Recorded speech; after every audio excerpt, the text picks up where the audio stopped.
ఓం అస్మద్గురుభ్యో నమః. కాశ్యపాన్వయ సంజాతం నారాయణ పదాశ్రితం శ్రీమన్నారాయణం వందే యతీశ్వర శ్రియాజుషం. కూజంతం రామ రామేతి మధురం మధురాక్షరం ఆరుహ్య కవితా శాఖాం వందే వాల్మీకి కోకిలం. మనోజవం మారుతతుల్య వేగం జితేంద్రియం బుద్ధిమతాం వరిష్టం వాతాత్మజం వానరయూధముఖ్యం శ్రీరామదూతం శిరసా నమామి. జై శ్రీరామ్. ఈరోజు రామచంద్రుడికి బ్రహ్మహత్యా పాతకం అన్న అంశం మీద మనం మాట్లాడే ప్రయత్నం చేద్దాం. అయితే ఈ అంశం గురించి మాట్లాడే ముందు నాకు ఒక ప్రశ్న ఉంది. ఆచార్య దేవులు దానికి సమాధానం వారి ప్రమాణాలను బట్టి ఇస్తారని అనుకుంటున్నాను. రామచంద్రుడికి రావణాసురుడిని సంహరించటం వల్ల 3 దోషాలు వచ్చాయి. ఒకటి బ్రహ్మహత్య, సో బ్రాహ్మణుణ్ణి చంపాడు కాబట్టి బ్రహ్మహత్య. వీరుణ్ణి చంపాడు కాబట్టి వీరహత్య. కళలకి మూలమైన అంటే రావణాసురుడు అన్ని కళలు నేర్చుకున్నవాడు కాబట్టి ఆయనని చంపటం వల్ల ఛాయాహత్య అని ఈ 3 పాతకాలు రామచంద్రుడికి వచ్చాయి అని ప్రవచనకారులు చెప్తున్నారు. నా సూటి ప్రశ్న ఏంటనంటే, ఇవి రావణాసురుడికి లేవా? ఈ పాతకాలు రావణాసురుడికి లేవా? ఎందుకు ఇలా ప్రశ్నిస్తున్నాను? బ్రాహ్మణుడు అని అంటున్నారు. రావణాసురుడు బ్రాహ్మణుడు ఎందుకు అయ్యాడు? బ్రహ్మవంశంలో పుట్టారు అని అంటున్నాడు. బ్రహ్మ, పులస్తుడు, విశ్రావసుడు, రావణాసురుడు. మరి బ్రహ్మగారే కశ్యప ప్రజాపతిని సృష్టించాడు. ఆ కశ్యప ప్రజాపతి సంతానమే కదా దేవతలు. మరి వాళ్ళు కూడా బ్రాహ్మణులే కదా. అంతేకాదు రావణాసురుడు ఎంతో మంది ఋషులని ఇబ్బంది పెట్టాడు. వాళ్ళు బ్రాహ్మణులే కదా. వారిని సంహరించాడు. వాళ్ళు బ్రాహ్మణులే కదా. సో దేవతలు కశ్యప ప్రజాపతి, బ్రాహ్మణుడైన కశ్యప ప్రజాపతికి సంతానం ఎవరైతే దేవతలు ఉన్నారో ఆ దేవతలు కూడా బ్రాహ్మణులే. వారిని సంహరించటం వల్ల బ్రహ్మహత్యా పాతకం రాలేదా? ఋషులను ఇబ్బంది పెట్టడం వల్ల బ్రహ్మహత్యా పాతకం రాలేదా? నెక్స్ట్ వీరహత్య అని అంటాం. ఎంతో మంది వీరులని, ఇంద్రుడు వీరుడు, హింసించాడు. దేవతలలో ఎంతో మంది వీరులు ఉన్నారు, వాళ్ళని సంహరించాడు. తర్వాత ఎంతో మంది వీరులను ఈయన యుద్ధాలు చేసి అన్ని చేసి సంహరించాడు కదా. అప్పుడే కదా గెలుపొచ్చింది. అన్నిటికీ మించి జటాయువు, నిస్వార్థంగా యుద్ధం చేసిన జటాయువు మహావీరుడని వాల్మీకి మహర్షి ప్రస్తుతించారు, రామచంద్రుడు కీర్తించాడు. అలాంటి జటాయువుని సంహరించినప్పుడు వీరహత్యా పాతకం రాలేదా? ఛాయాహత్య, కళలకు నిదర్శనమైన రావణాసురుడు. మరి గంధర్వులంటేనే కళలకు నిదర్శనం కదా, కళలకు ప్రతిరూపం కదా. గాంధర్వ విద్య అంటాం కదా. ఇప్పుడు ఎవరన్నా మంచిగా పాట పాడుతున్నారంటే అబ్బా గంధర్వుడు రా అని అంటాం కదా. మరి అలాంటి గంధర్వులను మీరు ఎంతమందిని హింసించారు, సంహరించారు, వారి స్త్రీలను ఎంతమందిని చెరబట్టారు? మరి ఈ ఛాయాహత్యా పాతకం రావణాసురుడికి లేవా? కేవలం హత్యా పాతకమే కాక హింసా పాతకం కూడా ఉండాలి కదా రావణాసురుడికి. చంపటంతో పాటు హింస కూడా చేశాడు కదా. వీటితో పాటు స్త్రీ హింస, స్త్రీ బలాత్కారం, స్త్రీ హత్య, ఇలాంటి పాతకాలు కూడా రావణాసురుడికి ఉండాలి కదా. లేదు రావణాసురుడికి ఉండవు. ఈయనను బ్రహ్మని పూజించాడు, శివుణ్ణి పూజించాడు, ఇతర దేవతలను పూజించాడు కాబట్టి ఈయనకు రావని అంటారా? ఒకవేళ ఈయనకు అలాంటివి రావనంటే చెప్పండి, దాని గురించి డిస్కస్ చేద్దాం. లేదు, ఈయనకు కూడా ఆ పాతకం వచ్చింది. మరి ఈయన లింగ ప్రతిష్టలు ఎక్కడెక్కడ చేశారు? ఈ ప్రశ్న అర్థమైందని అనుకుంటాను. ఈ ఛాయాహత్య, బ్రహ్మహత్య, వీరహత్య, స్త్రీ హత్యా పాతకాలు రావణాసురుడికి లేవా రావా అన్నది నా ఆలోచన, నా ప్రశ్న. ఒకవేళ ఉంటే ఎక్కడెక్కడ లింగ ప్రతిష్టలు చేసి వాటికి పశ్చాత్తాపం చేసుకున్నారు? లేదు ఆయన కుదరదు అంటే ఎందుకు అలాంటి పాతకాలు ఈయనకి రావు అన్న విషయం గురించి మనం ఎంతైనా తెలుసుకోవాలి పెద్దల దగ్గర నుంచి. నాకు ఇంకొక ప్రశ్న, రెండవది. మన శాస్త్రం మనకేం చెప్తుందనంటే, ఒక మనిషి తప్పు చేసినప్పుడు తప్పు చేసిన వాడికన్నా తప్పు చేయించిన వాడికి శిక్ష ఎక్కువ పడాలి అని చెప్తారనమాట. లేకపోతే ఈక్వల్ శిక్ష పడాలి అని అంటారనమాట. ఇప్పుడు రామచంద్రుడు రావణాసురుడిని చంపటానికి ఎందుకు వచ్చాడు?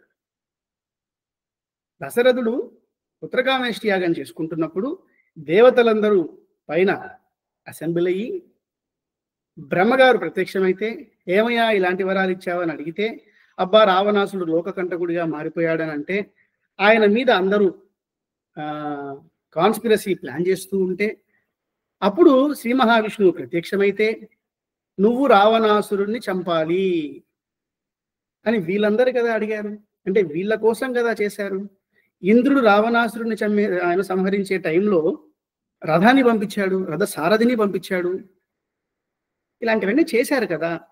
అంటే బ్రహ్మగారితో సహా దేవతలందరికీ కూడా రామచంద్రుడికి వచ్చిన పాతకం అంటుకుందనమాట. మరి ఈ దేవతలు బ్రహ్మగారు ఎక్కడెక్కడైనా లింగ ప్రతిష్టలు చేసి ఈ పాతకాలను పోగొట్టుకున్నారా, ఏమన్నా ఆధారాలు ఉన్నాయా అన్నది నా ప్రశ్న. సవినయంగా దీనికి సమాధానం తెలియచేయాలని కోరుకుంటున్నాను.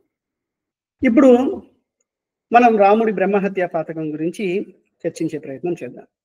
ఈ ప్రవచనకారులు రీసెంట్గా ఇచ్చిన ప్రవచనంలో రాముడు నరుడు, రావణాసురుడు సామాన్యుడు కాడు, బ్రహ్మ వంశంలో పుట్టినవాడు, నిత్యానుష్ఠాన తత్పరుడు, వీరుడు, వాలి కార్తవీర్యార్జునుడు ఇద్దరితో తప్ప ఎవరి చేతిలో ఓడిపోలేదు, గొప్ప కళాకారుడు, అందుకని రామచంద్రుడికి ఛాయాహత్య పాతకం, వీణ చాలా బాగా మోగిస్తాడు. ఇలా బ్రహ్మవంశంలో పుట్టిన వాడిని, వీరుడిని, గొప్ప కళాకారుణ్ణి చంపటం వల్ల బ్రహ్మహత్య, వీరహత్య, ఛాయాహత్య ఇలాంటి పాతకాలు వచ్చాయి. వీటికి రామాయణంలో లేదు, రామాయణంలో ప్రమాణం అడగకూడదు, రామాయణంలో లేదు కానీ స్థల పురాణంలో ఉంది, స్కాంద పురాణంలో ఉంది, ఇలా చాలా పురాణాలలో ఉంది అని ఉంది. కాబట్టి మనం నమ్మేసేయాలి అని అక్కడితో ఆపకుండా ఏం భద్రాచలానికి ప్రమాణం ఉందా అని ప్రశ్నించారు.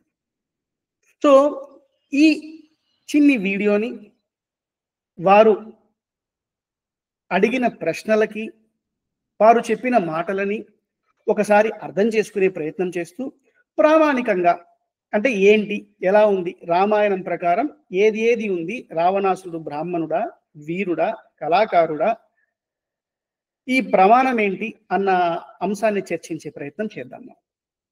మొదటిది వారన్నమాట, రావణాసురుడు సామాన్యుడు కాడు. సామాన్యుడు కాడు, మేము కూడా అదే అంటున్నాం. మనందరికీ తెలుసు కదా, లోక కంటకుడు. రావణాసురుడు లోక కంటకుడు. ఎవరు చెప్పారండి? బాలకాండలోని సర్గలు చెప్తున్నాయి, మొదటి సర్గలు. అలా కాకపోతే దేవతలు బ్రహ్మగారితో సహా వచ్చి ఈయనని సంహరించటానికి ఎందుకు ప్లాన్ వేస్తారు కనుక? బ్రహ్మగారు అంటే ఎవరు? ఇప్పుడు మనం అందరం చెప్పుకుంటున్నాం కదా, ఈయనకు బ్రాహ్మణ్యం ఎవరి ద్వారా అయితే వచ్చిందో, ఎవరి వంశంలో అయితే ఉన్నారో ఈయన, అంటే ఈయన తాతగారు కదా బ్రహ్మగారు అంటే. ఈయన తాతగారు అంటే ముత్తాతగారే ఈయనని చంపడానికి ప్లాన్ వేస్తున్నారనమాట. అందుకు ఈయన సామాన్యుడు కాడు, లోక కంటకుడు.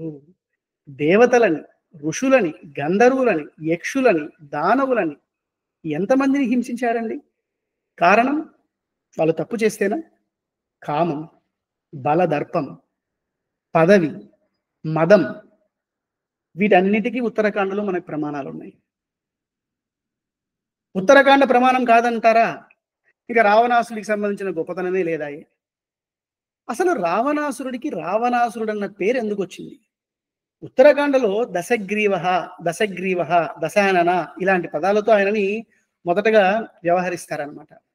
అయితే ఈయన కుబేరుడి దగ్గర నుంచి పుష్పక విమానాన్ని లాక్కునేసి అలా ఎగురుతున్నప్పుడు కైలాస పర్వతం దగ్గరికి వచ్చినప్పుడు ఆయన విమానం ముందుకెళ్ళకపోవటం, ఆయన కిందికి దిగి ఎందుకు ఇలా వెళ్ళలేదని అన్నప్పుడు నందీశ్వరుడు పైన శివుడు పార్వతీ అమ్మవారితో ఏకాంతంలో ఉన్నారు, నో పర్మిషన్, ఎవరికీ పర్మిషన్ లేదు, సో మీరు కూడా అలా వెళ్ళకూడదు అని చెప్పినప్పుడు రావణాసురుడు, ఎవరా శంకరుడు, నన్నే బెదిరిస్తాడా, నాకే పర్మిషన్ లేదంటాడా అని చెప్పేసి ఆయన ఇబ్బంది పెడతానని చెప్పేసి ఆ కొండని ఇలా ఇలా ఊగించటం, అప్పుడు నందీశ్వరుణ్ణి హేళనగా మాట్లాడటం, నందీశ్వరుణ్ణి శాపాన్ని పొందటం.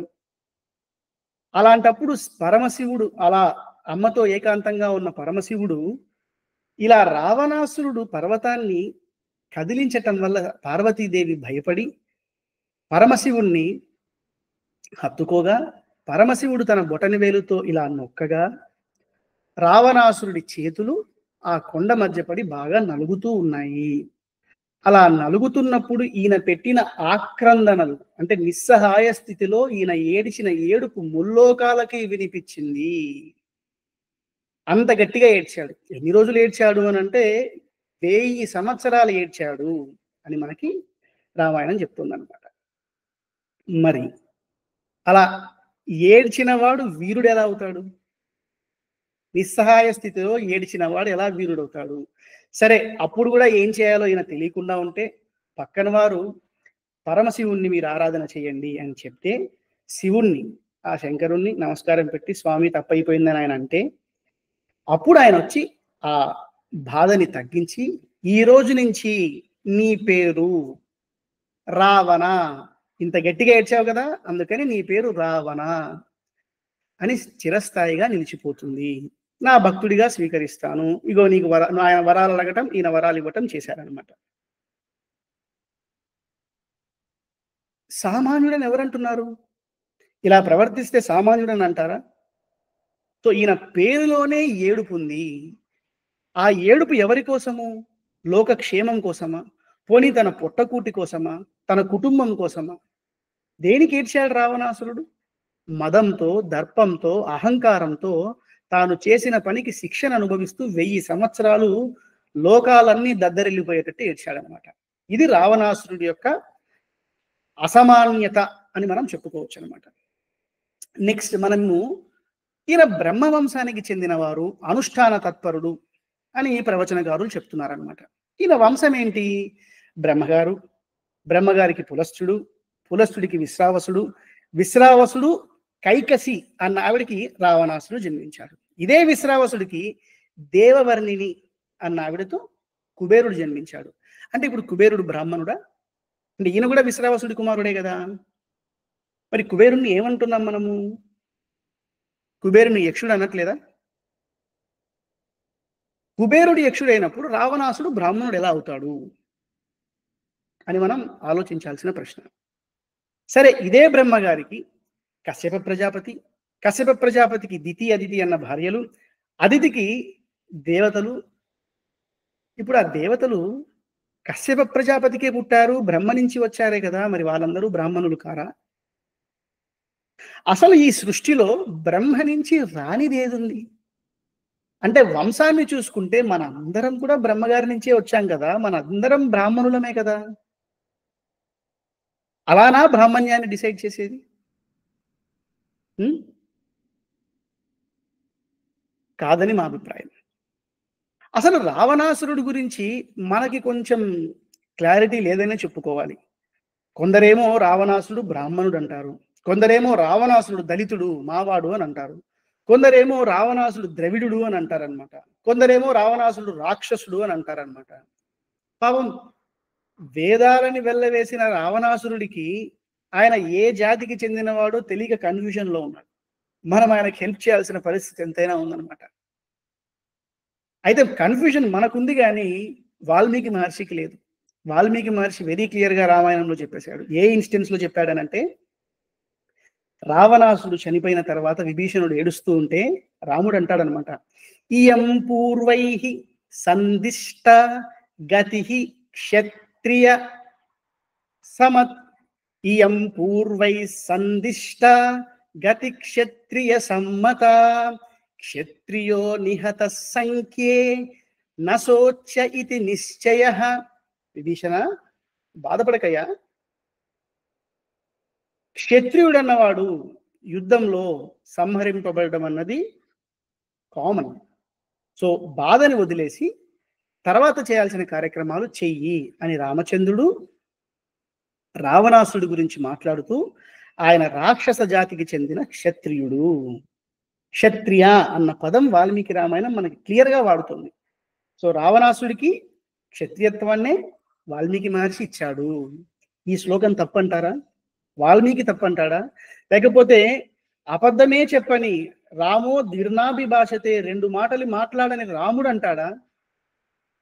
అబద్ధం కాదని చెప్పండి, రుజువు చేయండి. సరే, అయినప్పటికీ బ్రాహ్మణుడే అంటారు. ధృతరాష్ట్రుడి తండ్రి వేదవ్యాసుల వారు, కానీ ధృతరాష్ట్రుడిని క్షత్రియుడు అన్నాం. విదురుడి యొక్క తండ్రి వేదవ్యాసుడు, కానీ ఈయనని దాసుడని అన్నాం. కుబేరుడి తండ్రి విశ్రావసుడు, యక్షుడని అన్నాం. హిరణ్యకశిపుడి తండ్రి కశ్యప ప్రజాపతి, కానీ ఈయనని రాక్షసుడని అన్నాం. దానవకుల రాజు అని చెప్పామన్నమాట. మరి వీళ్ళందరికీ లేని బ్రాహ్మణ్యం రావణాసురుడికి ఎలా వస్తుంది? కాదండి, కులం చేత కాదు, అంటే ఈయన వంశపారంపర్యం చేత కాదు, ఈయన జ్ఞానము చేత బ్రాహ్మణుడు అన్న వాదం ఒకటి తీసుకోవచ్చు మనం. అయితే ఆయనకున్న జ్ఞానము ఎంత ఆచరణగా మారింది అన్నది కదా ముఖ్యం. జ్ఞానం ఎప్పుడు ఒకటి ఉండదు కదా, ఒకటి ఉంటే దానివల్ల ఉపయోగం ఏంటి? జ్ఞానము లేని ఆచరణ, ఆచరణ లేని జ్ఞానము దేనికి పనికొస్తాయి గనక?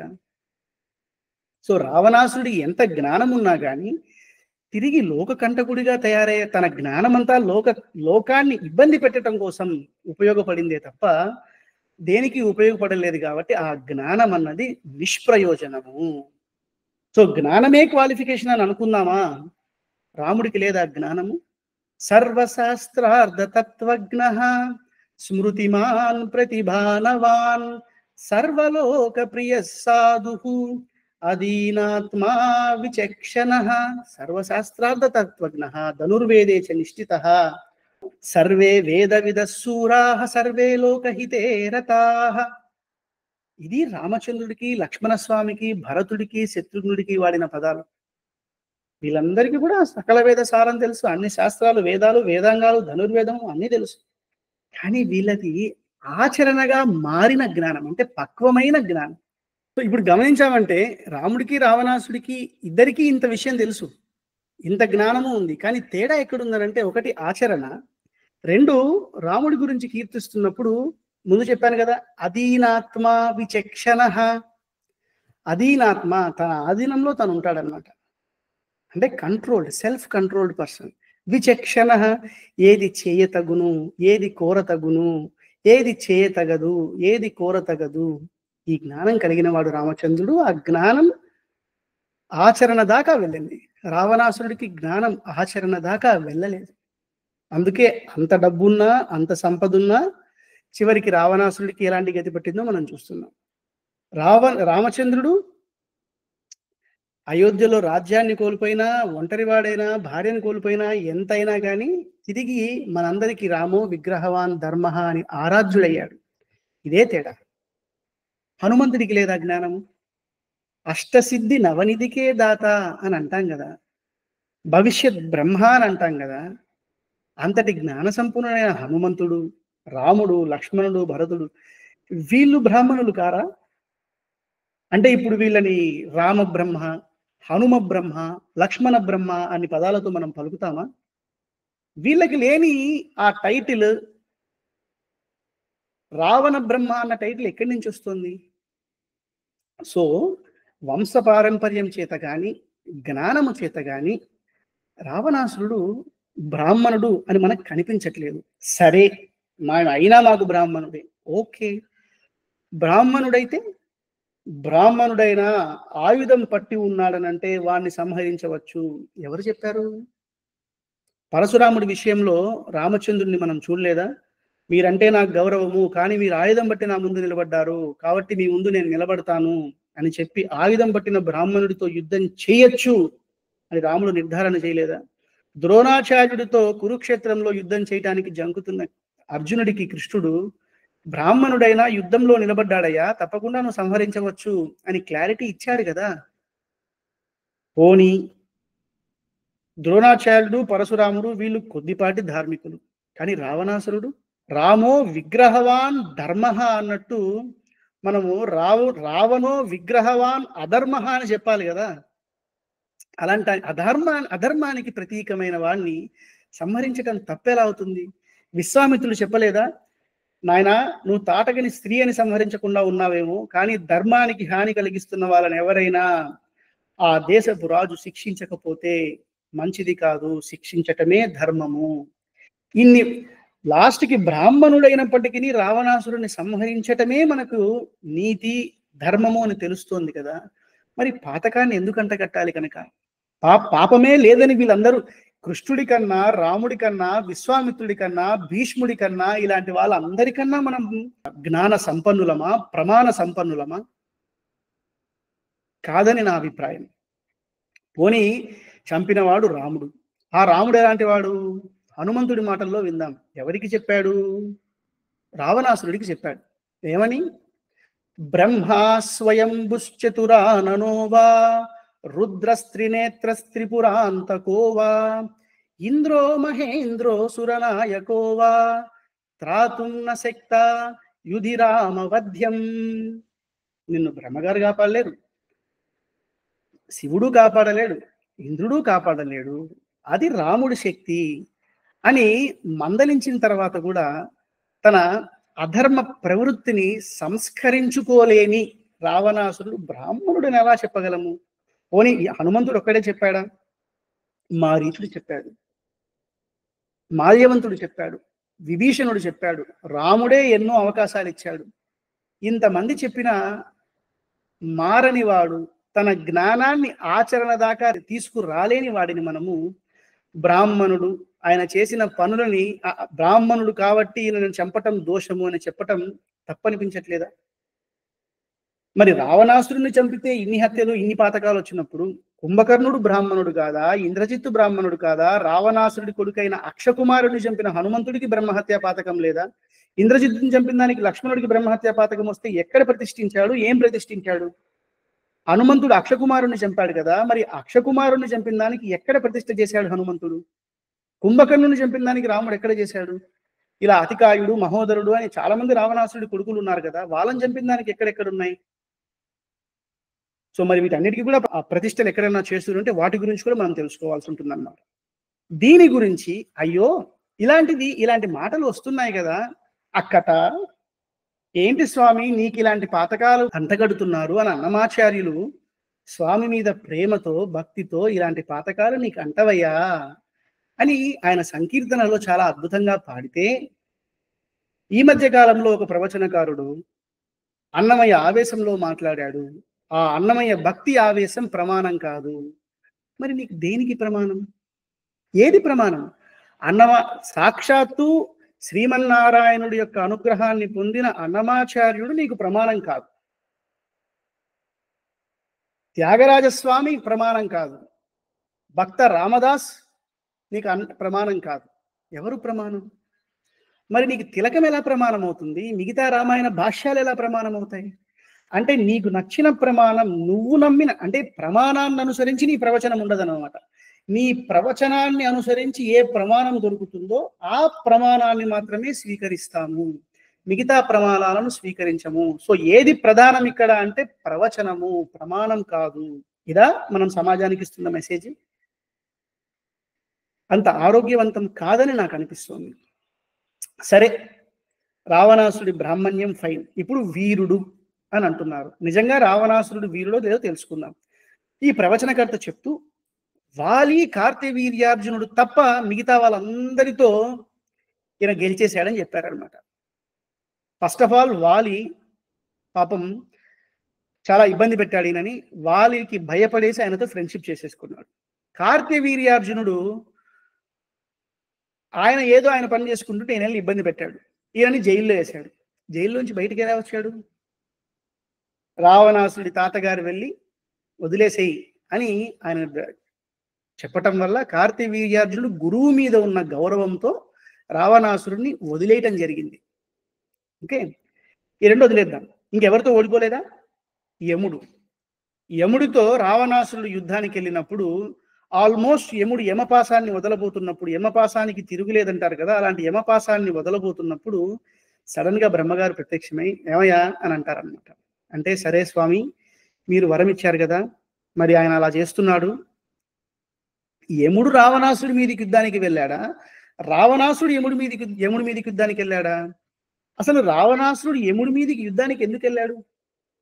దండయాత్ర, దోచుకోవటం, దోపిడీ, ధోరణి, అంతే కదా. అకారణంగా యముడి మీదకి ఎందుకు యుద్ధానికి వెళ్ళాలి కనుక? యముడు నీకేమన్నా హాని చేశాడా? అప్పటికి కూడా యముడు స్వామి మీ వరాన్ని గౌరవిస్తూ నేను ఇక్కడి నుంచి వెళ్ళిపోతున్నాను అని అక్కడి నుంచి అక్కడ అంతర్ధానం అయిపోయాడు అనమాట, మాయమైపోయాడు. అలా యముడు మాయమైపోయిన వెంటనే నేను గెలిచేశాను అని చెప్పేసి ఇలా దండోరా వేయించుకున్నాడు. ఇది గెలుపా? యముడి నుంచి రావణాసురుడిని కాపాడింది ఎవరు? బ్రహ్మగారు. సూర్యుడి దగ్గరికి వెళ్ళారు. సూర్యుడి దగ్గరికి వెళ్తే రావణాసురుడి గురించి తెలిసి సూర్యుడు ఒకటే మాట అన్నాడు, సరే నేను ఓడిపోయానని చెప్పేసేయండి అని చెప్పేశాడు. సూర్యుడు ఈయనతో యుద్ధమే చేయలేదు. సరే, ఇలా మిగతా వాళ్ళందరి గురించి మనం మాట్లాడుకుంటూ పోతే కాలం సరిపోదు. వీటన్నిటికీ మించి రావణాసురుడు స్త్రీల పట్ల ఎలాంటి ప్రవర్తన చూపించాడో ఒక్కసారి చూద్దాం మనం. రావణాసురుడు స్త్రీల పట్ల ఎలాంటి, నిజమైన వీరుడు కదా, వీరుడికి స్త్రీల పట్ల ఇలాంటి భావనైనా ఉండాల్సింది అని చూద్దాం మనం. అట్లు రావణుడు తన బల సంపద ప్రకటము అగుచుండగా మదముతో తాను వెళ్ళుచున్న మార్గమందు రాజకన్యలను, మునిపుత్రికలను, రాక్షసకాంతలను, దేవతా స్త్రీలను, వీరు వారు అను భేదము లేక కనపడిన యువతులందరూ కులకన్యకలను సమూహముగా బలాత్కారముగా చేసి పట్టి అడ్డము వచ్చిన బంధువులందరినీ పడగొట్టి చేతులు జుట్టు ముడములు బిగపట్టి ఆ స్త్రీలు గోల పెట్టుచుండగా, తిట్టుచుండగా, ఈడిగా బలి ఏడ్చుచుండగా వెళ్ళి అధికమైన గర్వముతో వెనుదీయక పాపమని తలంపక ఆ రాక్షసుడు మోహితుడై ఆ స్త్రీలందరూ పుష్పక విమానమునందుంచెను. ఈ విధముగానే నాగకల్యలను, మానవకాంతలను, రాక్షస స్త్రీలను, దేవతా స్త్రీలను, యక్ష స్త్రీలను, దానవకాంతలను విమానమునెక్కించెను. వారలు ఆ శోకాగ్నిచే భయముచే పుట్టిన బాష్పములను అగ్నివలే ప్రకాశించుచుండగా వారల కన్నీరు నదులు సముద్రము వలె ఆ పుష్పకమునంతను నిండి ఉండెను. రావణాసురుడు స్త్రీలను పట్టినప్పుడు స్త్రీలు పట్టిన బాధ ఇది. స్త్రీలను ఇంత బాధ పెట్టిన వాడిని, ఈ చదువుతూ ఉంటేనే రోమాలు లిక్కపొడుచుకుంటున్నాయి, ఏదో బాధ కలుగుతోంది మనకి. స్త్రీల పట్ల ఇలాంటి దోపిడి, అగౌరవమైన చర్యను చేస్తున్నాడే, ఇలాంటి వాడిని వీరుడు అని చెప్పటానికి నోరు ఎలా వస్తుంది మనకి? అంటే వీరుడు అంటే యుద్ధం చేసుకొని 10 మందిని చంపటమా? ఇదా వీరత్వం అంటే? రంభని చెరిచాడు, నలకూబరుడు శాపానికి లోనయ్యాడు. ఇది చెప్పింది ఎవరు? రావణాసురుడే చెప్పాడు. సీతమ్మని తీసుకొని వెళ్ళాడు. రాముడు యుద్ధానికి వచ్చేశాడు. ఇదంతా తెలుస్తున్నప్పుడు, యుద్ధం స్టార్ట్ అవుతున్నప్పుడు ఇంద్రజిత్, మహాపార్శ్వుడు ఇలాంటి మంత్రులందరూ రావణాసురుడికి, ఏమోయ్ రావణ, నువ్వు సీతమ్మను బలాత్కరించు, మేము చూసుకుంటాం, ఎవడొస్తాడో చూస్తాం అని మాట్లాడితే దాంట్లో ఇంద్రజిత్ ఉన్నాడు. అంటే ఒక తండ్రికి కొడుకు ఇచ్చే సలహా ఇదేనా? ఒక స్త్రీని నువ్వు బలాత్కరించు నానా అని ఇంద్రజిత్ చెప్తున్నాడు. ఆడెలాంటి కొడుకు? అలాంటి ఇంద్రజిత్ అంటే ఒక కొడుకు అలాంటి సలహా ఇస్తే చెంప చెల్లుమని పీకకుండా, అలా కాదురా, నాకు వేరే శాపాలు ఉన్నాయి అంటే, శాపాలు లేకపోతే కొడుకు సహాయం తీసుకొని బలాత్కరిద్దామనేనా? ఇలాంటి తండ్రి వీరుడవుతాడా? ఇలాంటి తండ్రిని, ఇలాంటి కొడుకుని వీరులు అని చెప్పి మనము సమాజానికి ఏం మెసేజ్ ఇస్తున్నాం? రావణాసుడు అలానేనా స్పందించాల్సింది తండ్రి పొజిషన్లో ఉండి? ఆయన రాజైనప్పటికీ ఇంద్రజిత్తుకు తండ్రి కదా. ఇంద్రజిత్ ఇలాంటి మాట మాట్లాడుతున్నప్పుడు తప్పు చేస్తున్నావు నువ్వు, పోని ఈయన దుర్మార్గుడు సరే, మనం దుర్మార్గులం అయినప్పటికీ మన కొడుకు ధార్మికుడుగానే ఉండాలని కోరుకుంటాం కదా. రావణాసురుడు మరి ఇలా స్పందించడం భావ్యమేనా? వీర లక్షణమేనా? రాముడితో యుద్ధంలో రావణాసురుడు ఎన్నిసార్లు వెనుదిరిగాడో మనకు తెలుసు. రామచంద్రుడు ఎన్ని అవకాశాలు ఇచ్చాడో తెలుసు. యుద్ధంలో వెన్ను చూపడం వీరుడి లక్షణమేనా? ఏ ఒక్కటన్నా వీరుడు లక్షణం ఒక్కటి కనిపిస్తోందా? తపస్సు చేశాడు. ఆ తపస్సును దేనికి ఉపయోగించాడు? సరే, రావణాసురుడు బ్రాహ్మణుడో కాదా అని వాల్మీకి తేల్చేశాడు. మళ్ళీ అదే వాల్మీకి సీతమ్మ ద్వారా చెప్పిస్తున్నాడు నిజమైన వీరత్వం రావణాసురుడికి ఉందా లేదా అని. సీతమ్మ ఏం చెప్పింది? రావణాసురుడు వచ్చి నన్ను పెళ్లి చేసుకో అని ప్రపోజల్ పెడితే సీతమ్మ ఒకటే చెప్పిందనమాట, జనస్థానే హతస్థానే నిహతే రక్షసాంబలే అశక్తేన త్వయా రక్షః కృతమేతదసాధువై. అసాధువై, అంగీకారం కానిది, అసాధువు అయిన పని నువ్వు చేశావు. అంటే అధర్మమైన పని నువ్వు చేశావు. ఎందుకు చేశావు? నన్ను అపహరించటం అన్నది అశక్తేనా, బలహీనుడివి కాబట్టి నువ్వు. బలహీనుడు వీరుడు ఎలా అవుతాడు? నెక్స్ట్ శ్లోకం మళ్ళీ చెప్తోంది సీతమ్మ. ఆశ్రమంతు తయో శూన్యం ప్రవిశ్య నరసింహయో గోచరం గతయోర్భ్రాత్రో రపణీతాత్వయాధమా. నరసింహయోహో, రామచంద్రుడు లక్ష్మణస్వామి ఇద్దరూ లేని టైంలో వచ్చి నన్ను నువ్వు ఎత్తుకొని వచ్చావు, అధమా, నీచుడా అని సీతమ్మ తేల్చేసింది.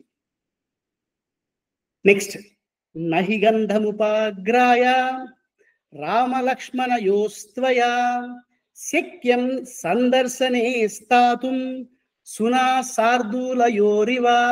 సునా శార్దూలయోరివా, ఒక సునకం అంటే కుక్క, శార్దూలం అంటే పులి యొక్క గంధాన్ని వాసన చూసినంత మాత్రమే ఎలా పారిపోతుందో, రామలక్ష్మణుల యొక్క వాసనను కూడా నువ్వు తట్టుకోలేవు, వారి ముందు నిలబడలేవు. అంటే సీతమ్మ రావణాసురుని నువ్వు ఒక సునకముతో సమానము అని తేల్చి చెప్పేసింది. ఇలా ఆ సర్గ మొత్తం మీరు చదివారని అంటే రావణాసురుడికి ఎలాంటి మందలించిందో, మనం రావణాసురుడు చేసిన తప్పులన్నీ ఏంటో సీతమ్మ ఎండగట్టిందని అనమాట. రావణాసురుడు ఎంత దుర్బలుడో నిర్బలుడో మనకి సీతమ్మ తేల్చి చెప్పేసింది. మరి సీతమ్మ అబద్ధం చెప్పిందంటారా? సీతమ్మ చెప్పేసింది. ఇక మరీ వీరుడన్న లక్షణం ఏంటి?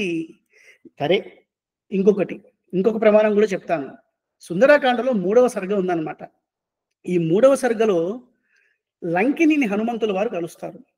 హనుమంతుల వారు కలిసినప్పుడు మొదటిగా ఏమాయ్ ఎందుకు వచ్చావు నువ్వు అని ఆవేశంతో మాట్లాడుతూ, అహం రాక్షస రాజస్య రావణస్య మహాత్మనః ఆజ్ఞా ప్రతీక్ష దుర్దర్శ రక్షామి నగరీమిమాం రావణస్య మహాత్మనః అని చెప్తుందన్నమాట. హనుమంతుల వారితో డిస్కషన్ తర్వాత ఒక్కటి లాగి పెట్టి హనుమంతుడు ఇస్తాడు. ఇచ్చిన వెంటనే త్రాయస్వ హరిసత్తమా అని ఆంజనేయ స్వామిని శరణు పెడుతుంది అనమాట. దాని తర్వాత చెప్తూ బ్రహ్మగారు వరం ఇచ్చారు, లంక వినాశనం స్టార్ట్ అయిపోయిందని చెప్తూ, సీతా నిమిత్తం రాగ్నస్తు రావణస్య దురాత్మనః, జస్ట్ 10 శ్లోకాల్లోనే రావణస్య మహాత్మనః. ఒక్కసారి హనుమంతుల వారు అలా లాగిపెట్టి కొట్టేటప్పటికీ రావణస్య దురాత్మనః, లంకిని తేల్చేసింది. రావణాసుడు దురాత్ముడు, అధర్ముడు, వీరుడు కాదు అని. రావణాసురుణ్ణి గొప్పగా చూసిన లంకిని హనుమంతుల వారి యొక్క మందలింపు చర్య ద్వారా మారింది. మనం ఎప్పుడు మారుతాం గనక? రావణస్య మహాత్మనః అన్న లంకిని రావణస్య దురాత్మనః అని కన్ఫర్మ్ చేసుకుంది. ఇంతమంది చెప్పారు వీరుడని, వీరుడు కాదని, ఇంతమంది చెప్పారు వీరుడు కాదని. మరి అలాంటప్పుడు వీరుడు అని ఎందుకు చెప్పుకోవాలి గనక? ఎవరిచ్చారు ఈయనగా సర్టిఫికేట్? పోనీ వీరులనే అనుకుందాం, ఇంత ఎక్స్ప్లెనేషన్ ఇంత ప్రమాణాన్ని చూపించాం కదా, వీరులనే అనుకుందాం. ఈ వీరుడు అన్నా కూడా వీరుడి యొక్క లక్షణం ఏంటి? లోకక్షేమం కోసం పోరాడాలి, అవునా కదా? యుద్ధాలని ఆక్రమణ కోసం కాదు, యుద్ధాలని ప్రజారక్షణ కోసం, ధర్మ రక్షణ కోసం చేయాలి. కామంతోనో, కామ క్రోధ లోభ మోహ మదమాశ్చర్యాలతో యుద్ధాలు చేయటం కాదు, ఎదుటి వ్యక్తిని ఇబ్బంది పెట్టడం కాదు. అలాంటి వారు వీరుడు ఎలా అవుతాడు? సో వీరుడు కూడా కాదు అని మనం తేల్చి చెప్పేసేయచ్చు. నెక్స్ట్ రావణాసురుడి గురించి మాట్లాడుతూ, ఈయన గొప్ప కళాకారుడు, ఛాయాహత్య అంటుంది. ఈయనకన్నా గొప్ప కళాకారులు గంధర్వులు ఉన్నారు. ఈ గంధర్వులు ఎంతమందిని ఆయన సంహరించాడు, ఉత్తరాఖండ ప్రమాణం. ఇలాంటి గంధర్వులను సంహరించిన ఈయనకి లేని ఛాయాపాతకం రాముడికి ఎందుకు కనుక? ఈయన వీణ మోగిస్తాడు, డాన్స్ వేస్తాడు, ఎందుకు ఈ మాటలన్నీ మనకి ఇప్పుడు చెప్పండి? సో ఒక అధర్మాత్ముడిని మనం శిక్షిస్తే అది తప్ప, అది పాతకమా? దానికి ఇంత వాదన అవసరమా? బ్రాహ్మణుడు కాదని నిర్ణయం అయిపోతుంది, వీరుడు కాదని అర్థమైపోతుంది, ఈయనకు మించిన కళాకారులు ఉన్నారు అని మనకు తెలిసిపోతుంది. ఇన్ని ఉండగా ఇంకా అదే పట్టుకునేసి గత కొన్నేళ్లుగా, ఎన్నో సంవత్సరాలుగా బ్రహ్మహత్యాపాతకం అని అంటే ఎలా అంగీకరించాలి? రామాయణ ప్రవచనాలిచ్చి రామాయణ ప్రవచనం ద్వారా మన వైభవాన్ని సంపాదించుకునేసి, రామాయణ ప్రవచనం ద్వారా నేను ఒకడినున్నాను సమాజంలో అని చెప్పుకుంటున్న మనం కూర్చున్న చెట్టును మనమే నరుక్కుంటామా? రామాయణం చెప్తున్నది ఇదా? ఇన్ని ప్రమాణాలు రామాయణంలో మనకు కనిపిస్తున్నప్పుడు, ఆయన బ్రాహ్మణుడు కాదు, వీరుడు కాదు అని కనిపిస్తున్నప్పుడు తిరిగి మరి అవే అవే అవే అవే చెప్తూ ఉంటే రామాయణం ఏం వంట పట్టినట్టు కనుక ఆలోచించాలి. ఇదే ప్రవచనకారుడు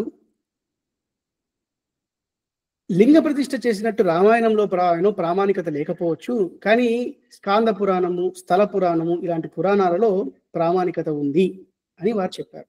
ఇలా చెప్తూ భద్రాచలానికి ఏమన్నా రామాయణంలో ప్రమాణం ఉందా, అది స్వీకరించినప్పుడు ఇది ఎందుకు స్వీకరించరు అనే విధంగా మాట్లాడడం జరిగిందనమాట. అయితే ఈ ప్రస్తావన తెచ్చారు కాబట్టి నేను కొన్ని విషయాలు చెప్పాలనుకుంటున్నాను.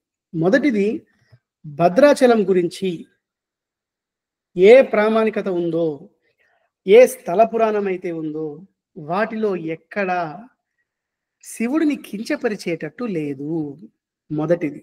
రెండు, భద్రాచల క్షేత్ర వైభవము వాల్మీకి రామాయణంలో రాముడి గురించి, లక్ష్మణుడి గురించి, సీతమ్మ గురించి ఎటువంటి నేపథ్యం అయితే ఉందో, అంటే వాళ్ళ క్యారెక్టర్ ఇలా ఉంటుంది అని, అలాంటి నేపథ్యం అంటే వాల్మీకి రామాయణాన్ని బలపరిచే విధంగా స్థల పురాణం ఉంది. వాల్మీకి రామాయణాన్ని బలపరిచేటట్టు మిగతా పురాణాలలో దీనికి సంబంధించిన అంశాలు ఉన్నాయన్నమాట. సో ఇతిహాసాన్ని బలపరిచే విధంగా ఆ పురాణం ఉంది, ఆ స్థల పురాణం ఉంది. కాబట్టి దాన్ని ఎవరూ ప్రశ్నించట్లేదు. రెండు, మీ స్థల పురాణం, మీరు చెప్తున్న స్థల పురాణాన్ని ఎవరు క్వశ్చన్ చేయట్లేదు, ఆ స్థల పురాణాన్ని ఫాలో అవ్వమనే మనం అంటున్నాం. రెండు, వేరే పురాణాల్లో మీరు చెప్తున్నారు కదా, అది ఇతిహాసాలకు సంబంధించినంత వరకు విరుద్ధంగా ఉంది. ఆ వైరుధ్యం ఉన్నప్పుడు మనం స్వీకరించము అని మాత్రమే మనం చెప్తున్నాం అనమాట. రాముడికి బ్రహ్మహత్యా పాతకాన్ని అంటగట్టడము, రాముడు లింగ ప్రతిష్ఠ, ఆ క్షేత్ర వైభవాన్ని రామచంద్రుడు నిర్ధారణ చేసేశాడు. సీతమ్మకు చెప్తున్నప్పుడు ఇది గొప్ప తీర్థము, మహాపాతకాలను కూడా నాశనం చేస్తుంది, ముల్లోకాలకి పూజనీయమైన క్షేత్రం అని చెప్పాడు. సో ఆ క్షేత్రం గురించి, ఆ క్షేత్ర వైభవాన్ని గురించి ఎటువంటి డౌట్ లేదు, దాని గురించి డిస్కషన్ అవసరం లేదు. ఇక్కడ డిస్కషన్ అంతా లింగ ప్రతిష్ఠ గురించి. నిజంగా మీరు రాముడిని పూజించాడు, రాముడు శివుణ్ణి పూజించాడు అని చెప్పాలనుకుంటే వేరే నేపథ్యాన్ని చెప్పండి. రాముడు శివుణ్ణి పూజించడం అన్నది ఎవరికీ ప్రాబ్లం లేదు. అహల్యని పూజించాడు, అహల్యామాత పాదాలు పట్టుకున్నాడు కదా రామచంద్రుడు. యజ్ఞయాగాదుల్లో ఎంతో మంది దేవతలను ఆరాధించాడు కదా. రామచంద్రుడు గౌరవించకపోతే ప్రశ్ననీయం, కానీ రామచంద్రుడు గౌరవించాడు, పూజించాడని చెప్పడంలో తప్పేముంది కనుక? అందులో శివుడు, పరమశివుడు లాంటి గొప్పవాణ్ణి రామచంద్రుడు, నరుడిగా ఉన్న రామచంద్రుడు పూజించడంలో తప్పేంటి? ఎవరికి ఆ ప్రాబ్లం ఉంటుంది? ఎవరికీ లేదు. ఇక్కడ ప్రాబ్లం అంతా లింగ ప్రతిష్ఠ బ్రహ్మహత్యా పాతకం వల్లనే చేశాడు. ఇది చాలా ఇతిహాసానికి, పురాణానికి విరుద్ధంగా ఉన్న అంశం అన్నమాట. సో అందుకని పురాణాలలో ఇలా విరుద్ధంగా, ఇతిహాసాన్ని బలపరిచే అంశాన్ని స్వీకరిస్తాము, ఇతిహాసాన్ని బలపరచని, ఇతిహాసానికి విరుద్ధంగా ఉన్న అంశాలను మనము స్వీకరించము. ఇది ఇంతకు ముందు ఒక వీడియోలో కూడా ఒక 2-3 ఎగ్జాంపుల్స్ ఇచ్చి మేము క్లియర్ చేయడం జరిగింది. వాటికి కావాలంటే ఆ వీడియో చూడండి. బట్ భద్రాచల పురాణము, భద్రాచలానికి సంబంధించిన పురాణ ప్రామాణికతలు, భద్రాచలానికి సంబంధించిన స్థల పురాణము రామాయణాన్ని, రామాయణంలో ఉన్న వ్యక్తిత్వాలని బలపరిచి, అంటే వాల్మీకి హృదయానికి దగ్గరగా ఉందే తప్ప దాన్ని ఎటువంటి ప్రశ్నించే విధంగా లేదు. మీరు కోట్ చేస్తున్న పురాణాలు బ్రహ్మహత్యా పాతకాలు అంటించి రాముడి యొక్క వైభవాన్ని కించపరిచే విధంగా ఉన్నాయి. సో దీన్ని మనం, రాముడు పూజించాడు శివుడిని, ఓకే ఫైన్, నో ప్రాబ్లం. రావణాసురుడిని చంపడం వల్ల పాపం వచ్చింది, ఇది తప్పు, ఇది మీరు గుర్తించాలి. ఇది మాత్రం మేము చెప్పాలనుకుంటున్నాం. సో ఇక్కడ మనం గమనిద్దాం, బ్రహ్మహత్యా పాతకం, వీరహత్యా పాతకం, ఛాయాహత్యా పాతకం, హత్యాపాతకం, హత్యాపాతకం, హత్యాపాతకం అని వస్తుంది మనకి. అసలు హత్య అంటే ఏంటి, పాతకం అంటే ఏంటి అర్థం చేసుకునే ప్రయత్నం చేద్దాం. హత్య అంటే ఒకరిని మనం మర్డర్ చేయడం. యుద్ధంలో నిలబడి యుద్ధం చేస్తున్నప్పుడు చంపేస్తే అది హత్య ఎలా అవుతుంది? మొదటిది. రెండవది, హత్య అన్నప్పుడు అకారణంగా ఒకరిని దోచుకునేసి, ఒకరి దగ్గర నుంచి సొమ్మును లాక్కునేసి, వారి మీద అకారణంగా మనం ఏదన్నా చేస్తే దాన్ని హత్య అని మనం అనవచ్చు. కానీ ఇక్కడ రామచంద్రుడు హత్య చేశాడా, శిక్షించాడా? రావణాసురుడికి ఎన్ని వార్నింగ్లు ఇచ్చాడు? హనుమంతుల ద్వారా వార్నింగ్ ఇప్పించాడు. మారీచుడు ఇచ్చాడు, వినలేదు. హనుమంతుడు వెళ్ళి వార్నింగ్ ఇచ్చాడు. అంగదుడు వార్నింగ్ ఇచ్చాడు. విభీషణుడు వార్నింగ్ ఇచ్చాడు. స్వయంగా రామచంద్రుడే యుద్ధ భూమిలో ఎన్నో మాటలు చెప్పాడు. అయినా మారలేదు. సీతమ్మ మాటలు చెప్పింది, మారలేదు. మంచి మాటలు ఎక్కడ విన్నాడు రావణాసురుడు? ఇంత సంస్కరించాలన్న ప్రయత్నం జరిగిన తర్వాత కూడా ఆయన అధర్మాన్ని వదలకపోతే, గత్యంతరం లేకుంటే శిక్ష విధించాడు. శిక్ష విధించటం అంటే హత్య చేయటమా? ఇప్పుడు జడ్జి గారు ఉంటారు. జడ్జి ఒక హంతకుడు, ఒక థీఫ్, ఒక దొంగ హత్య చేసి బోన్లో నిలబడి ఉన్నాడు. జడ్జి గారు అంతా పరిశీలించి నీకు మరణదండన అని విధించారు. అందుకని చెప్పి ఇప్పుడు జడ్జి గారికి కూడా హత్యా పాతకాన్ని అంటగట్టేస్తామా? అక్కడ దోషి చేసినది హత్య, జడ్జి గారు చేసినది శిక్ష. శిక్ష అన్నది సంస్కరించటం కోసం, హత్య అన్నది దోపిడీ కోసం. సో ఇక్కడ రామచంద్రుడు చేసింది హత్య, శిక్ష. హత్య చేసింది రావణాసురుడు, హత్య కాదు, హత్యలు చేసింది రావణాసురుడు. సంస్కరించాలన్న ప్రయత్నం చేసి గత్యంతరం లేక పరివర్తన కోసం, లోకక్షేమం కోసం శిక్షించింది రామచంద్రుడు. మరి హత్య అన్న ప్రస్తావన ఎందుకు వస్తోంది ఆలోచించాలి. రామచంద్రుడు ఇంకా ఇక్కడ మాట్లాడుతున్నది ఏంటంటే పాతకం అంటే పాపం. పాపం ఏంటి? రామచంద్రుడు చేసింది పాతకమా, త్రాయనమా? రామచంద్రుడు కాపాడాడు. ఎవరిని? ముల్లోకాలని కాపాడాడు, సీతమ్మని కాపాడాడు. లంకలో రావణాసురుడి యొక్క దౌర్జన్యానికి గురైన ఎంతో మందిని కాపాడాడు, ఎంతో మంది స్త్రీలను కాపాడాడు, ధర్మాన్ని కాపాడాడు కదా. మరి దీని పేరు పాతకం అని అంటామా, త్రాయనం అని అంటామా? మీ అందరికీ తెలిసిన భగవద్గీతలోని సుప్రసిద్ధమైన శ్లోకం, పరిత్రాణాయ సాధూనాం వినాశాయ చ దుష్కృతాం ధర్మ సంస్థాపనార్థాయ సంభవామి యుగే యుగే. వినాశాయ చ దుష్కృతాం, దుష్కృతాం అధార్మికులని, చెడ్డవారిని, వినాశాయ చ, నాసాయ అనలేదు, వినాశాయ అని అంటున్నాడు ఆయన. కూకటి వేళ్లతో పెట్టి పెకిలించి పారేస్తాను. అయితే మనం గుర్తించాల్సింది భగవంతుడి యొక్క అవతారం. రామచంద్రుడనండి, కృష్ణుడనండి, ఎవరైనా అనండి, మెయిన్గా వీళ్ళ కోసం రాదనమాట. మెయిన్ మొదటి ప్రయోజనం ఏంటి అని అంటే పరిత్రాణాయ సాధూనాం, గొప్పవారిని, ధార్మికులని, సాధువులని పరిత్రాణాయ, త్రాయనము అంటే కాపాడటం కోసం వస్తాను, ధర్మాన్ని పునరుద్ధరించటం కోసం వస్తాను. వినాశాయ చ, చ అంటే ఇది కూడా చేస్తాను, ఇది కూడా అంటే మెయిన్ అది, దాంట్లో భాగంగా ఇది అవసరమైతే ఇది చేస్తాను. ఈ శ్లోకాన్ని బట్టి రామచంద్రుడు హత్య చేసినట్టు అనిపిస్తోందా, పాపం వచ్చినట్టు అనిపిస్తోందా, రక్షించినట్టు అనిపిస్తోందా? ఒక డాక్టర్ గారు ఒక పేషెంట్కి కత్తి పెట్టి కోస్తే ఆయన ప్రాణాన్ని కాపాడడం కోసం అది రక్షణ అవుతుందా, రోగాన్ని తగ్గించటం అవుతుందా, లేకపోతే పాతకం వచ్చినట్ట? ఇదే డాక్టర్ అకారణంగా కోస్తే పాతకం అవుతుంది, కారణం చేత కోస్తే? మరి రామచంద్రుడు ఏ కారణం చేత ఈ మీరు పాతకము అని మనం చెప్పుకుంటున్న పనిని చేశాడు? లోకాలను కాపాడుకోవడం కోసం కదా, ధర్మాన్ని కాపాడడం కోసం కదా, సాధువులను కాపాడడం కోసం కదా. మరి దీన్ని పాతకము అని చెప్తే భవిష్యత్తులో పిల్లలు మనల్ని ప్రశ్నించరా, ఓ మంచి పని చేసినా కానీ పాతకాలు అంటుతాయా అని? అప్పుడు ఏం సమాధానం చెప్తాం భావితరాలకు మనం? ఒక రైతు ఒక పంట వేసుకుంటాడు, ఆ పంటలో కలుపు మొక్క వచ్చింది. ఇప్పుడు కలుపుని తీయాలా, తీయకూడదా? తీయాలి అని అందరికీ తెలుసు. ఇప్పుడు రైతు పంట వేసుకున్నది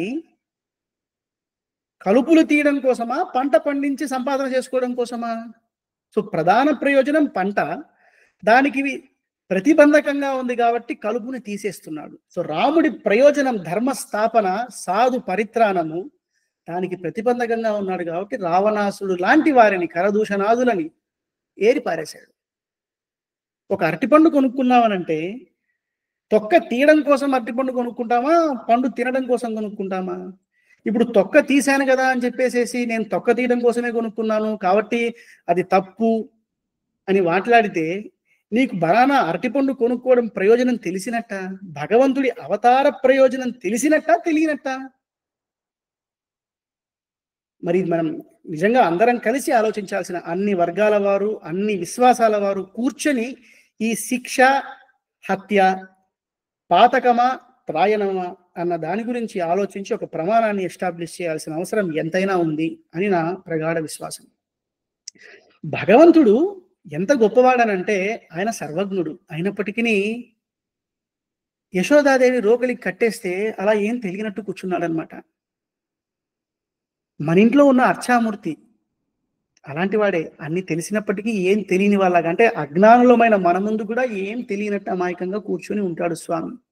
కానీ ఆయన అమాయకంగా ఉన్నాడు కదే, ఆయనకి ఏం తెలియదు, ఆయనకి ఏ దోషాన్ని పడితే ఆ దోషాన్ని మనం అంటగట్టేస్తాము అని అంటే, భగవంతుడు మన దగ్గర అమాయకంగా ఉండొచ్చు, ఎందుకంటే మనం భక్తితో ప్రేమతో ఉన్నాం కాబట్టి.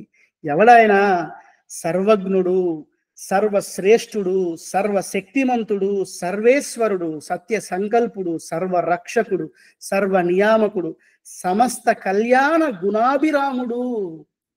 అలాంటి రాముడికి కూడా పాతకాన్ని అంటుకునేసి ఆయన కామ్గా ఉన్నాడు కదా అని మనం కామ్గా ఉంటే, ఆంజనేయ స్వామి లాంటి వారు ఉంటారు, వారు ప్రశ్నిస్తారు. ఆ ప్రశ్నించటం ఒకరి పట్ల ద్వేషం ఉన్నట్ట? కాదు కదా. ఇలా ప్రశ్నిస్తే మా మనోభావాలు దెబ్బతింటాయి అని అంటున్న వాళ్ళకి నాకు ఒక ప్రశ్న. మనోభావాలు మీకేనా? మిగతా వాళ్ళకు ఉండవా? ఇతర విశ్వాసం వాళ్ళకు ఉండవా? రాముడు ఆత్మహత్య చేసుకున్నాడు, కృష్ణుడి శరీరం కుళ్ళిపోయింది, ఇలాంటివి ఎన్నో అసందర్భ ప్రేలాపనలు, ప్రవచనాలు ఇచ్చి ప్రచారం చేసినప్పుడు మీరు ఇచ్చిన ప్రవచనాలలో, మీరు సమర్థించిన ప్రవచనాలలో విష్ణు ద్వేషం కనిపించలేదా? ఒక వీడియోలో కానీ, ఒక ప్రెస్ మీట్ పెట్టి కానీ దీన్ని ఎక్కడా మీరు ఖండించలేదే. మౌనం అర్ధాంగీకారం కదా, అలానే తీసుకోమంటారా? లేకపోతే మీరు బాధపడి కామ్గా ఉన్నారని ఊహించుకోమంటారా? ఇది ప్రమాణం కాదు, ఇది సరైన పద్ధతి కాదు, రామచంద్రుడికి ఇలాంటి దోషాలు లేవి, దోషాలు అంటవు అని చెప్పే ప్రయత్నం చేస్తే శివద్వేషమా? రాముడి మీద, కృష్ణుడి మీద ఏది పడితే అది మాట్లాడితే విష్ణుద్వేషం కాదా? మీరు నిజంగా రామాయణాన్ని విశ్వసించిన వారు, భగవద్గీత భాగవతాది గ్రంథాలను విశ్వసించిన వారైతే ఇలా రాముడి మీద, కృష్ణుడి మీద ఇలాంటి ప్రవచనాలు చెప్పిన వారిని ఖండించండి, కడిగి పారేయండి. అంతే తప్ప ఈ విషయానికి వచ్చేసి ఒక మాట ఇది కాదు, ఇలాంటిది రామాయణంలో లేదు అని చెప్పిన వెంటనే ఇంత ప్రచారాన్ని, ఇంత కోపాన్ని, ఆవేశాన్ని కక్కేస్తున్నారే.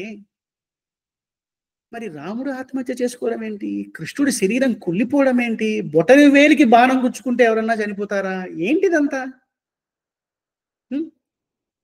సో దీనికి ద్వేషం అన్న రంగుని అంటగట్టకండి.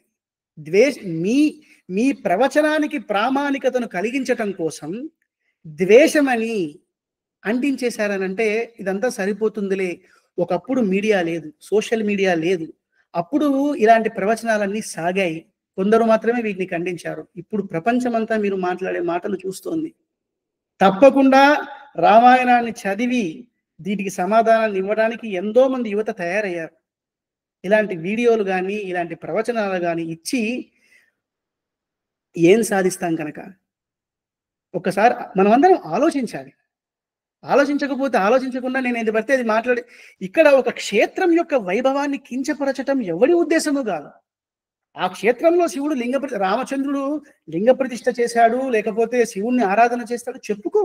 ఇంకొక కథ చెప్పుకో, ఇది స్థల పురాణంగా ఉంది అంతవరకు చెప్పుకో. కానీ రావణాసురుణ్ణి హీరోని చేసేసి, రామచంద్రుడికి బ్రహ్మహత్యా పాతకాలు, ఈ పాతకాలు, ఆ పాతకాలు అంటగట్టేసి సాధించింది ఏంటి? ఒక పక్క రాముడు ప్రమాణం అని చెప్తున్నాం, ఇంకొక పక్క రామచంద్రుడికి పాతకాలు అంటాయని చెప్తున్నాం. ఒక నిర్దాక్షిణ్యమైన లోకకంటకుడు, ఒక విలన్ అయిన రావణాసురుణ్ణి ఎందుకు హీరోని చేయాలి కనుక? ఇది వాల్మీకి రామాయణంలో రావణాసురుణ్ణి వాల్మీకి విలన్ గా చూపించాడా, హీరోగా చూపించాడా? రావణాసురుడి గురించి ఇంత గొప్పవాడు, ఇంత బలమున్నవాడు అని చెప్తూ దేనికి పనికి రాకుండా చేసుకున్నాడు ఆ బలాన్నంతా అని కంక్లూడ్ చేశాడు కదా వాల్మీకి మహర్షి. అలాంటప్పుడు ఎందుకు మనం ఆయనని హీరోని చేయాలి గనక? తప్పనిపించట్లేదా? ఓకే. నేను ఎందుకు ఇంత మాట్లాడాల్సి వస్తుంది అనంటే, దీనివల్ల చాలా ప్రభావం ఉంది సమాజం మీద. ఏంటా ప్రభావం? మొదటిది, అప్రమాణికమైన సినిమాలొస్తున్నాయి. మీరనొచ్చు, పురాణాలు ప్రమాణం గదా! పురాణాలు ప్రమాణమే. ఎంతవరకు ప్రమాణము? ఇతిహాసంలో ఉన్న కథకి, ఆ కథలో ఉన్న పాత్రలకి విరుద్ధంగా లేనంత వరకు ఏ కథనైనా మనం స్వీకరిస్తాము. కానీ విరుద్ధంగా ఉన్నప్పుడు వాటిని అంటగడతాము. ఇతిహాసం పరమ ప్రమాణం అని మనం ఒక వీడియోలో కూడా చెప్పుకున్నాం. సో, అప్రామాణికమైన సినిమాలు రావటానికి మన ప్రవచనాలు కారణమా? కాదా? మన రాతలు కారణమా? కాదా? ప్రజలలో కొత్త పోకడొస్తోందనమాట ఇప్పుడు. ఏంటనంటే, రాముడిని, కృష్ణుడిని పక్కన పెట్టేసి రావణాసురుడు, దుర్యోధనుడు, కర్ణుడు వీళ్ళు మాకు ఆరాధ్యులు, వీరు మాకు రోల్ మోడల్స్ అని తయారైన వారు ఉన్నారనమాట. వీటికి అలాంటి సినిమాలు, ఇలాంటి ప్రవచనాలు, ఇలాంటి పుస్తకాలు కారణం కాదా?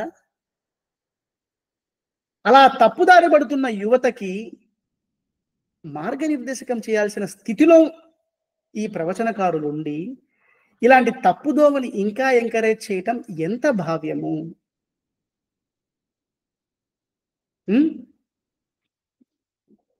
ఎంతో మంది తప్పులు చేస్తున్నారు. తప్పులు చేస్తూ, తప్పుడు భాష్యాలు చెప్తూ, వక్ర భాష్యాలు చెప్తూ ఈ ప్రవచనాన్ని సాకులుగా మార్చుకుంటున్నారు. వీటన్నిటికీ కారణం మనలో లేదా? ఇంకెప్పటికీ మారమా? రావణాసురుడి ప్రలోభాలకు చెదరక, రాక్షస స్త్రీల బెదిరింపులకు తొనకక, రామా నీవే నా సర్వస్వం అని బ్రతికిన సీతమ్మ అచంచల శరణాగత దీక్షకు ప్రతిరూపం నలసేతు. రామార్థం వానరార్థం చ అని తన ప్రాణాలను సైతం లెక్క చేయక సముద్రలంఘనం చేసి సీతమ్మ ప్రాణాన్ని నిలబెట్టి రావణాసురుడి వెన్నులో భయ ప్రకంపనలు సృష్టించిన హనుమ నిస్వార్థ స్వామి భక్తికి నిదర్శనం నలసేతు. రాముడికిచ్చిన మాట కోసం కోట్లాది వానర వీరులను సమకూర్చి రావణాసురుడిని సబాంధవంగా మట్టి కరిపించిన సుగ్రీవుడి స్నేహశీలతకు, ధర్మనిష్టకు, కార్యదక్షతకు నిదర్శనం నలసేతు. అన్నిటినీ మించి మేమిద్దరం కాదు ఏకం, సీత నేను వేరు కాదు, నా సర్వస్వం నా సీత అన్న శ్రీరాముడి అచంచల ప్రగాఢ అపరిమిత వాత్సల్యానికి, ప్రేమకు ప్రతిరూపం నలసేతు. స్త్రీల పట్ల దౌర్జన్యాన్ని సహించక కోట్లాది వానర వీరులతో దండెత్తి శత్రు దుర్భేద్యమైన లంకను మట్టి కరిపించిన శ్రీరామచంద్రుడి ధర్మనిష్టకు నిలువెత్తు నిదర్శనం నలసేతు. ధర్మం వైపు నిలిచి ధర్మాన్ని గెలిపించిన వానర వీరుల ప్రాణ త్యాగాలకు నిదర్శనం నలసేతు. కానీ అలాంటి నలసేతును మనం ఏం చేశాం?